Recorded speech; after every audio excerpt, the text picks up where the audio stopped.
In the 10th century BC, a monumental clash unfolded near the Orontes River, near the historic site of Kadesh. Located along the present-day border of Lebanon and Syria, this battle saw the mighty Egyptian Empire face off. The southern forces were commanded by a legendary leader, confronting the formidable presence of the northern empire.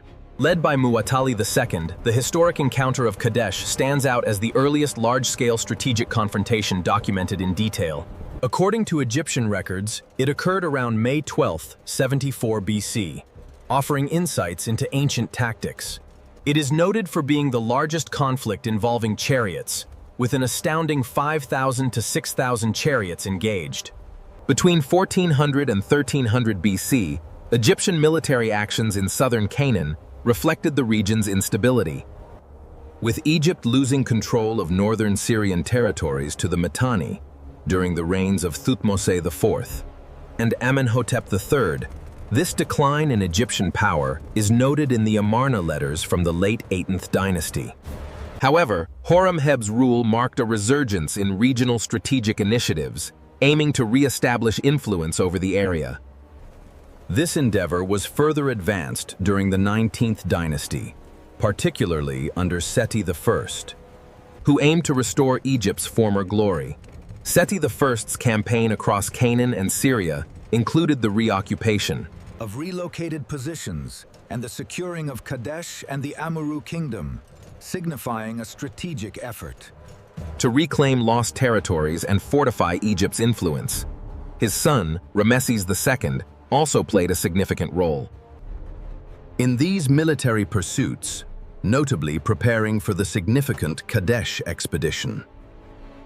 Before the Battle of Kadesh, Ramesses II initiated military campaigns into Canaan and then into Syria, with intentions that ranged from reclaiming the region of Amurru to verifying the loyalty of his vassals and identifying potential battlegrounds.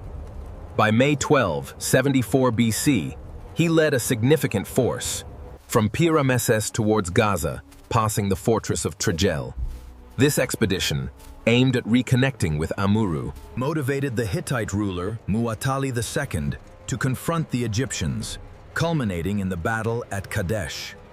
Ramesses' tactical organization for Kadesh featured his forces split into 4 distinct groups, each named after an ancient deity: Amun, Ra, Seth, and the newly formed Ptah division. Also involved were the Nearin, possibly Canaanite mercenaries, or Egyptian troops stationed in Amurru, and the Shurdan mercenaries, who made their debut in the Egyptian army. During this historic event, the Shurdan's participation is notable, as they would eventually be recognized as part of the Sea Peoples, significantly impacting the late Bronze Age's geopolitical landscape.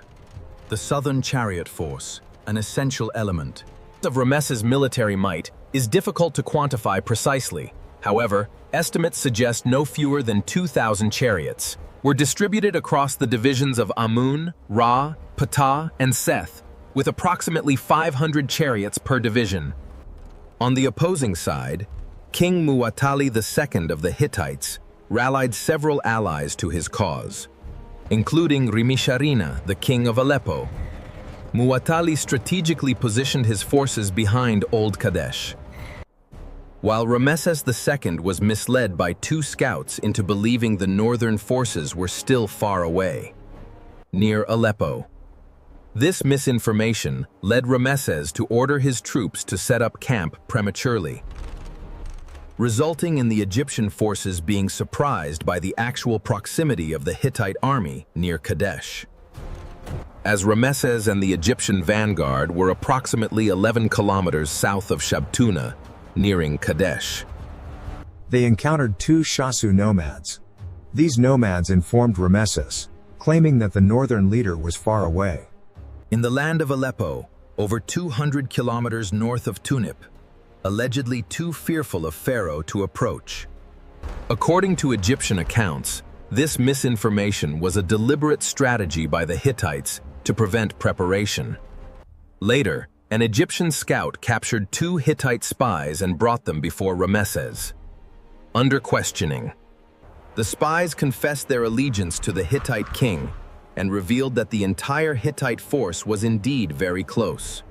In response to this critical situation, he requested his advisor to expedite the arrival of the Ptah and Seth groups, while the Ra group was already nearing the camp. Amid these urgent discussions, the northern forces initiated a decisive movement. Northern chariots crossed the river and initiated a sudden maneuver directly toward the center of the Ra group, which was en route to join Ramesses. The Ra division, caught off guard and vulnerable in the open terrain, was quickly thrown into transition. The Guardians were forced to disperse in all directions, with some attempting to relocate northward towards the main camp.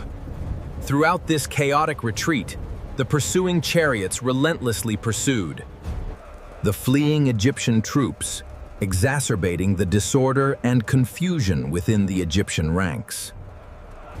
The bold and unexpected maneuvers by the northern forces significantly disrupted the southern strategic alignment, marking a critical moment in the unfolding of the Battle of Kadesh. Following the initial attack, the Hittite chariot divisions extended their offensive, sweeping northward towards the Egyptian encampment. They entered the Amun group's defensive perimeter, bypassing the protective line and causing a rapid shift in positions.